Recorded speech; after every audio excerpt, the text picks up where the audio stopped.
Welcome to the Foundry, where leaders are forged daily. I'm your host, George Roberts.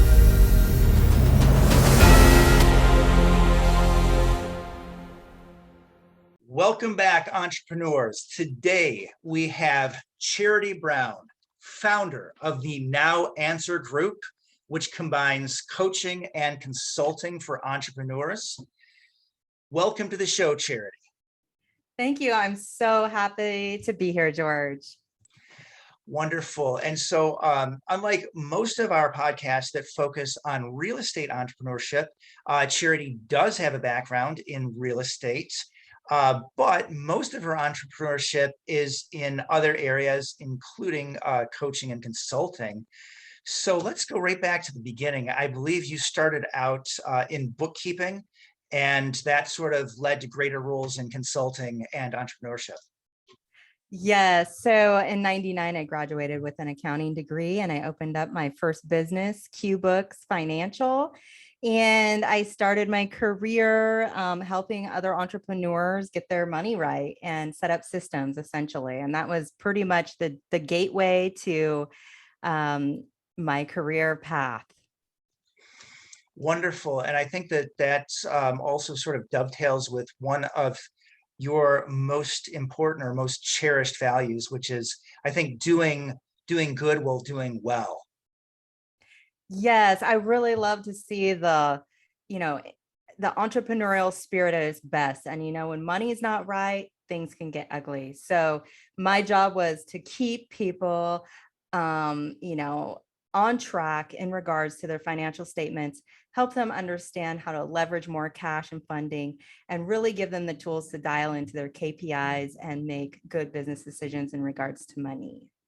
Wonderful. And then also, I think you like to help nonprofits as well. That's something you're still doing in the bookkeeping and accounting space. Yeah, so I've been a CFO. I worked with Now CFO for 10 years, and I do help nonprofits only now when it comes to money and finance. I'm working with several in the local Portland area, and it's mission driven, and it just feels so much better.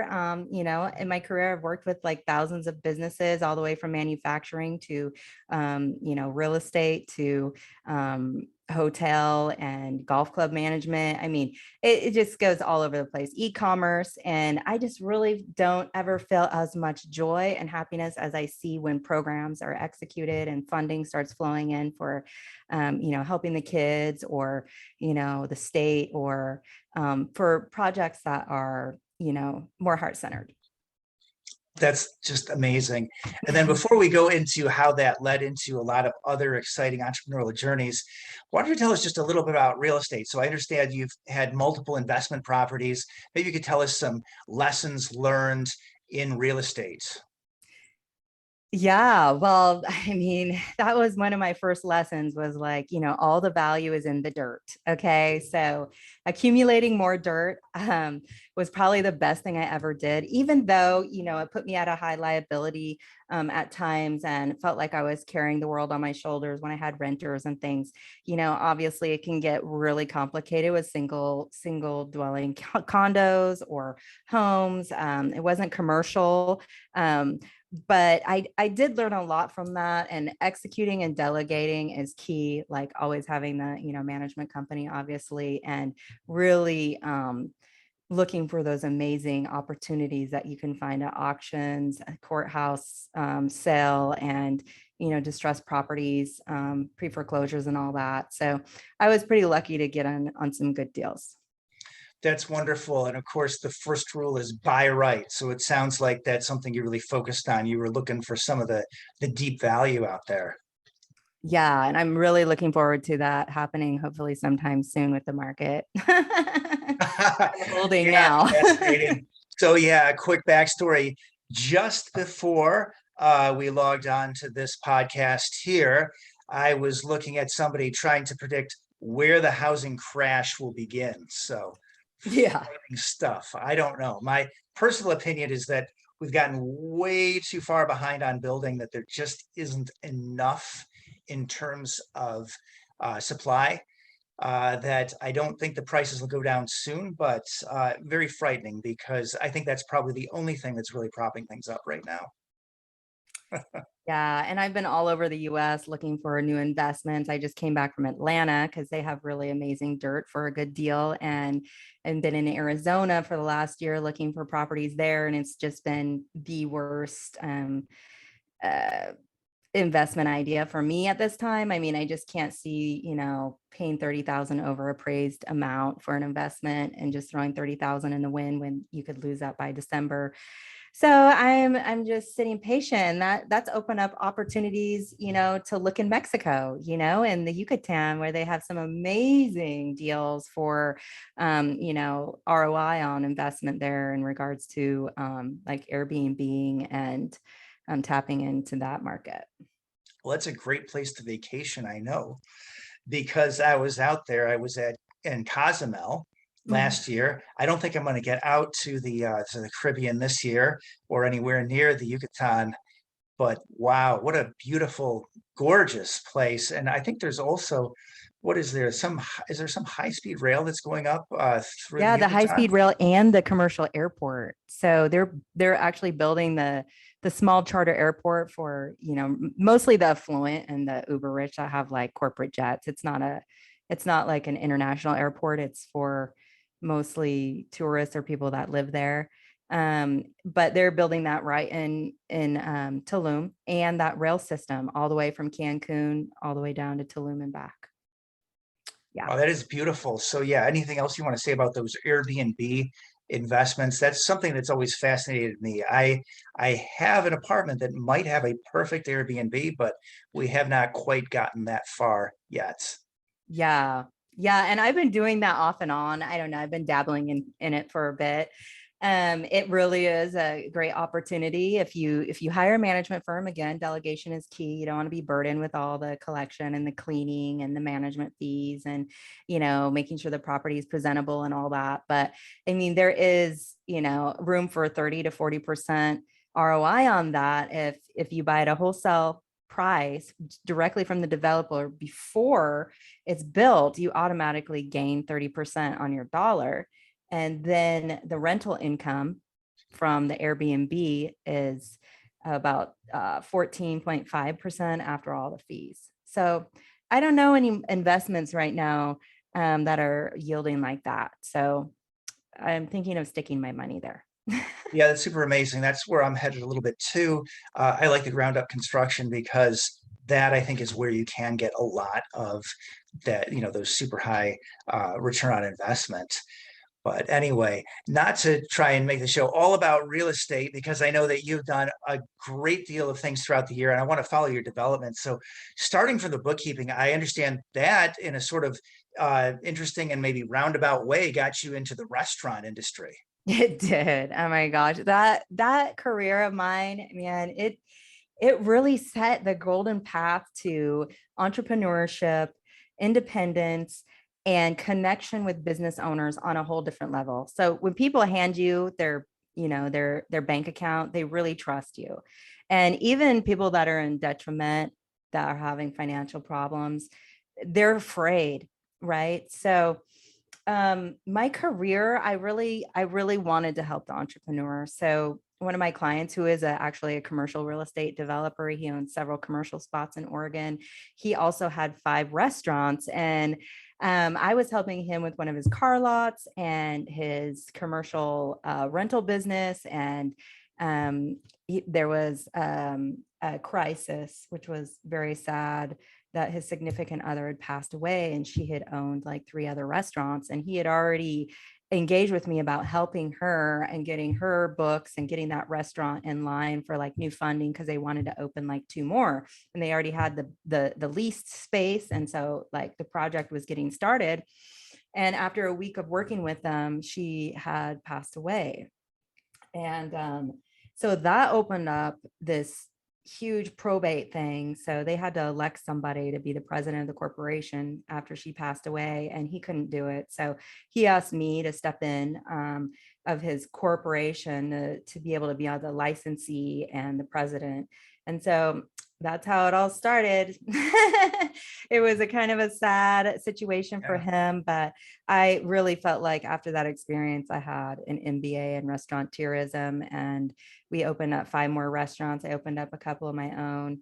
And then I ended up being a corporate controller for 20 locations in Portland, opened up 5 more locations there. And then it expanded into hotel restaurant management, expanded into, all kinds of things. So Wow. lottery, bars. Yeah, we had some pretty amazing businesses there. So that is amazing, and I think we all love to eat. I think many people are fascinated by the restaurant industry, but when I think of something that is definitely not hands off, Mhm. restaurant industry tops my list. I think I have to say I don't think I ever want to run a restaurant. Yeah, unless you want to work 90 hours a week, 100 maybe. Sometimes jumping in when you really don't want to and don't have time, it is like if you're not there the first year or two in there neck deep in every process and every control, and every moving part of that business, most likely you're going to lose and you'll be out of business within a year or two. So it is a very, penny business. The margins are small, so you got to watch everything. And that's really what I specialize later. Like I really found processes and controls that could help restaurants boost their, top line and bottom line, and really hone in on the key variables that make or break a successful restaurant. I love it. And so then through all this entrepreneurial flowering, then you came to found your own business. I mean, among the many other businesses that you founded along the way, which Mhm. is now your primary business. And that is, of course, the Now Answer Group. So tell us what makes that unique. Yeah, so Now Answer Group, I created after working like several years with a high-level CFO consulting firm. And I was making, that corporation probably millions of dollars a year with my consulting and my time and energy. And so I just got really brave and was like, you know what? I've never been a 9 to 5er, even though I've been here, but it was kind of like a hybrid corporate job because we had our own client load and we could schedule our stuff however we wanted, but we were still like their employees. So they still provided benefits and a salary. So, but it was probably only like 10 or 20% of what revenue we're generating. So I was pretty much thinking, I need to really pay attention to, my time here, because we all know we all only have 24 hours in the day, and it is like our biggest commodity, right? And I just found myself spending so much time, spinning my wheels and not getting the value of what I thought I was worth. So I teamed up with an amazing firm who helped me build out Now Answer Group, consulting.com. Sam Evans and his team, master consultants, helped me build my amazing world-class e-learning platform, and really gave me the wheelhouse of the tools that the best use. So that's how it started. That's exciting. And so you are combining coaching with that consulting to help people. I mean, it makes sense, it seems, to bring you up as a human being and as a leader as you are trying to work on the business. Yeah. Yeah. So that's what actually his programs are kind of like that. It really changed my mindset. There are some really important things that we need to reprime ourselves as entrepreneurs, thought leaders, and, evolutionary entrepreneurs that are really elevating the game in this new market space. So I started my business, this particular business, a Now Answer Group, about 2, 3, it'll be going on 3 years ago. So it was before COVID, and it was kind of like a new idea because I work with people all over the US and I never had to go to their place of business. I could just log in with Zoom. We could have constructive meetings. Everyone really liked it. It was kind of a new idea. Not having the consultant come in-house, and it just flowed a lot nicer. So I started generating a lot more clients and happy clients. And I was happier because I had more time. And then I had more energy to build out, the coaching side of my business. So really re-steering our minds in our inner fitness and finding out how to have that balance in life. Because I think that's kind of where we all kind of get off, is that we're working so hard because we're concerned about top line, and we're concerned about, making enough money to have retirement and to, support our families. But then we're like working so hard that we don't have time to enjoy our families, our home, our beach, our lakes, our forests, getting out there and really like, honing what we love and what is important. And I lost sight of that from working so much building my business. And during that time, I had to reach out to coaches myself, because I found myself, really cutting myself short when it comes to life balance, happiness, and being able to feel like I had a life, instead that I was just working to live instead of live, um, living to work or whatever. Like I was just like in a place where I really needed to, get back heart centered, connect with what is important to me, really evaluate my life for the value that it's worth, and take action. And so I worked with Alan Knight, this amazing former Zen monk. He wrote several books, and he came up with this 9-step program that's very enlightening. And it really gives entrepreneurs, or, thought leaders, people that really want to be master communicators and really hone in on what's important to them while living a life full of purpose and generating enough revenue to live comfortably, along with giving back. So I actually white labeled that. I worked with him so much. He's like, you would be so perfect as one of my coaches. I need you to learn this program and share it with your clients, share it with the world. So I got certified, and now I mix in the inner fitness program with my consulting. That's awesome. Mhm. I suppose that no one other than a coach would truly know the value of a coach. So you, I believe, also acquired at some point another very famous coach. Yes, my number one mentor, Kevin Harrington, from former shark from Shark Tank. Mhm. Wow, and very fascinating. I just love watching his videos. I saw the TED Talk, just an amazing story. I mean, to see the possibility everywhere. So yeah, I Yeah. also yeah. Yeah, he's really been an amazing mentor for me. I mean, just his story. His parents were in the restaurant business. He grew up 17, started his first business, 19, already had a business. Just reminded me of me, like since I was, in kindergarten, I was having lemonade stands and tie-dye, little sales shops outside the coffee shop. And even, my first career, I got my license as a freelance beautician and started my own little salon, had my own shop, but that didn't last long. And I realized when I did that, I didn't know anything about business. So it actually paid for my accounting degree. So I was doing that, and I just knew business was a calling. And that's like, sometimes it's just in your bones, or in your DNA, where you're just driven to that creative space where you have ideas that are innovative and that are useful for other people's, or solving a problem for others, and just being able to deliver that and see the tools at work. I just love that. From idea to conception is just, I don't know, it's just a phenomenon. That's awesome. And then, so let's talk about some of the things that you do for people at Now Answer Group. I believe you're helping people to scale like their YouTube channels. Um, let's see, you help to get them some media appearances, maybe. Yeah, yeah. So I do this full suite now. It's called the Accelerator. And what it is it's like a business overview. So we start with planning and execution. So we look at what the business owner wants. We see if it's a feasible and viable. We look at how much cash flow and funding they need. Then we execute the plan, which is usually scaling because they want to increase top line. So then we go to all the media sources. We go to all the areas where we can increase lead generation, increase viewership and traction, do branding and marketing. I have some amazing people that are in the business that work with me, like Admanity, Brian Gregory. He's created this amazing conscious marketing program that really takes the subconscious mind and the viewer, and creates feeling with the marketing which in turn creates a conscious mind to want to click now. So it's about really getting into the emotions of the viewer and really connecting with your customer avatar. Who is your target?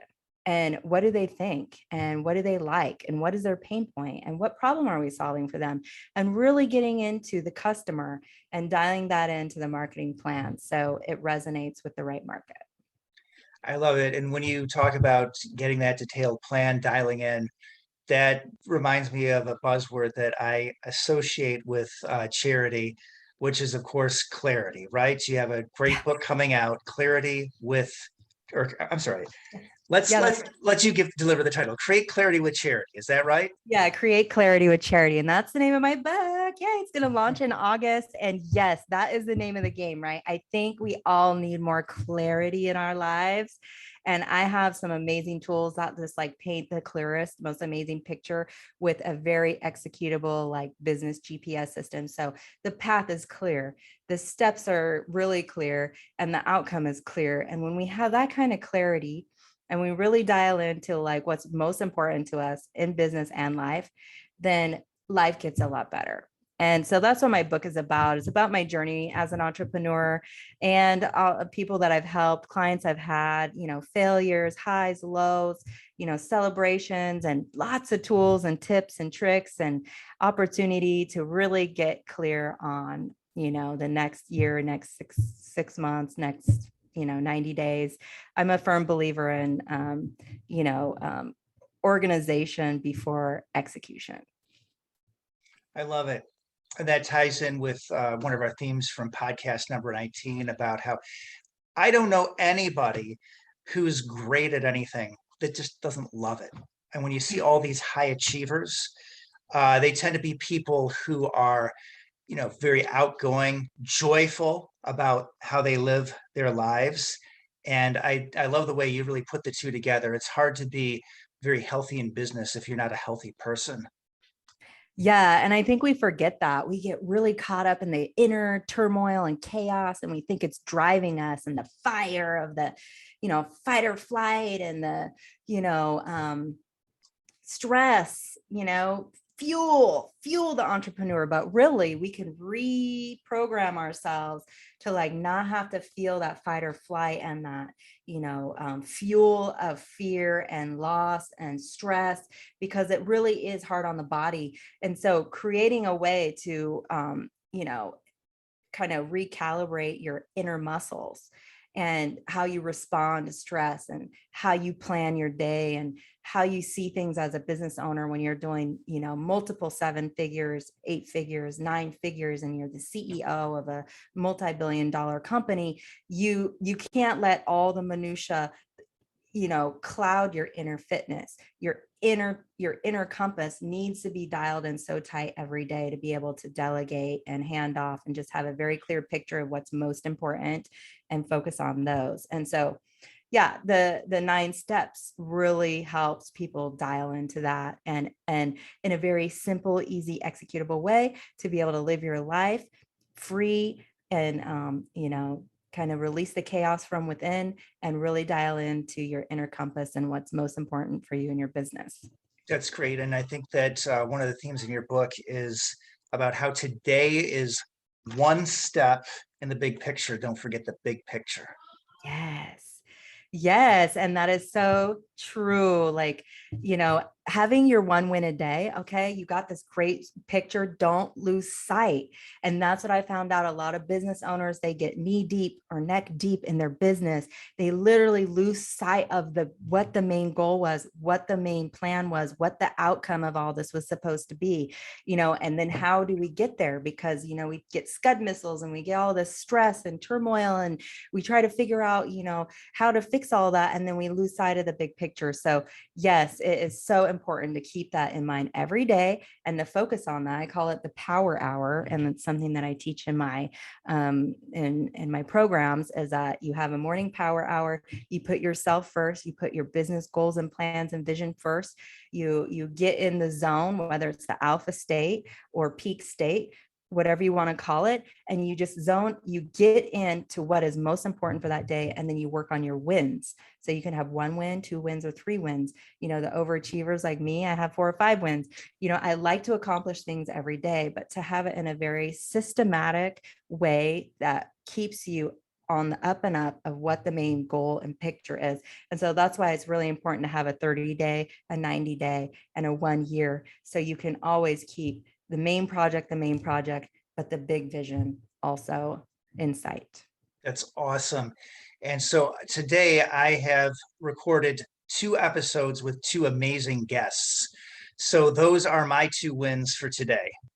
Yay, I know. And those are big. I mean, coming and being present and being seen and delivering a message to the people is a lot of work.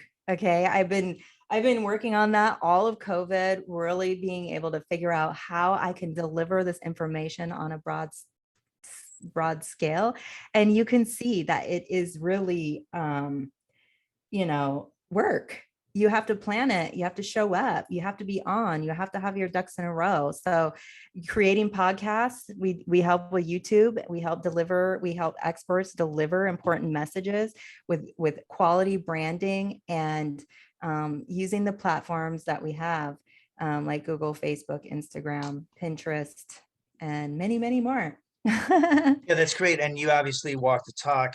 Not only do you have your book coming out, you've got a great YouTube channel and a podcast that's going to be released concurrently. Yes. Clarity with Charity, creating clarity with me on my podcast, helping other business owners see how you, as a successful business owner, how you've created clarity and organization and key tools on how to live life as that, evolutionary entrepreneur, CEO, thought leader that is, contributing to the business sector in ways by, coming on my show and sharing your stories. That's super awesome. So then, how about this? Can you give us a bit of advice for your younger self? Yeah. Don't be so hard on yourself. Like I was really hard on myself. I went through years of, self-resentment and hate and just stressing way too hard. Probably gave me a lot of gray hairs, but so yeah, love yourself, be easy to yourself, and put yourself first, because I'm also an empath and, a mother. So we kind of sacrifice our own well-being for others often, and to really like respect and love yourself and value your time and value your self, and not put it on the back burner, and forgive yourself for things that that happen, and to not stay stuck in the failures, and to really use the failure not to defeat you but to fuel you. I love that. So at this point, I'll let you turn the tables. Do you have any questions for me? Well, yeah, I really find your show and the insight for real estate and this multiple family dwelling investment pool like really fascinating. So I don't think I know the exact structure of the investment part of your multifamily dwellings, but I think that, as you're saying that you're going in and you're creating more affordable housing, you're creating more efficient and effective ways to live. And so, that's like giving back, because we have a housing crisis here in Oregon. Like there's so many homeless, there's not enough housing. It's just people literally are sleeping on the streets. So it is a crisis. So in that regard, do you see yourself finding areas like, Oregon or Portland, and areas where they're really suffering with a housing crisis and developing more fair housing? Well, absolutely. I think that um, consider the fact that, as I mentioned earlier, we have a whole lot of underbuilding that's gone on since the Great Recession. All these great builders just got wiped out. And now we have a new generation of builders like my sister and brother-in-law and I that are getting into it. And we can't keep up, right? There aren't enough new builders. We need people who are going to do value add and take some of that housing stock that exists and improve it. And it's a hard thing, because some people will say, well, gentrification now, where are people going to live if they don't have the money, and that is a major issue, right?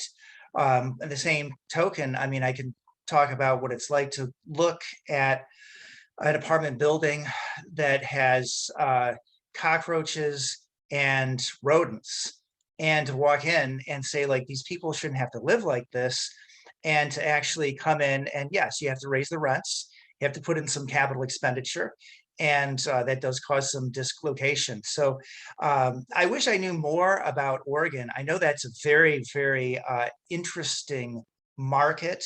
I want to Yeah. say our net worth nurse, a couple of episodes back, has a few in Oregon, and it is a very interesting market. I don't know about that in particular, and I hate to get political, but I got to say, in some Mhm. places, it's the rent controls that Yeah. destroy things. And I have not studied that market in particular, but you know what happens. I mean, if you read Thomas Sowell, he'll tell you that short of carpet bombing, the quickest way to destroy the housing stock is to put in those rent controls. And then people, they just don't want to invest, right? What entrepreneur is going to go in there and go and get soaked? So I don't have a full answer to your question, but I do know that we definitely need a whole lot of value add to go along with the ground up construction. And hopefully we'll have some enlightened public policies, things that aren't just focused on the heart, but that also make sense from the standpoint of the intellect, and that actually help the people that those policies are intended to help. Yeah. Yeah. And you nailed it. You just answered my question because everything that's been going down here politically that's why I actually sold my condo and didn't want to rent anymore. We have no control here. Like the renters have all the leverage. There's all kinds of new things that are making it impossible to even want to be an investor or, a landlord here. So, yeah. Hopefully they'll fix all that though. But the last couple of years have not been well in Oregon for that. There's so much rent control, and that's probably exactly what the problem is, actually. So you answered my question.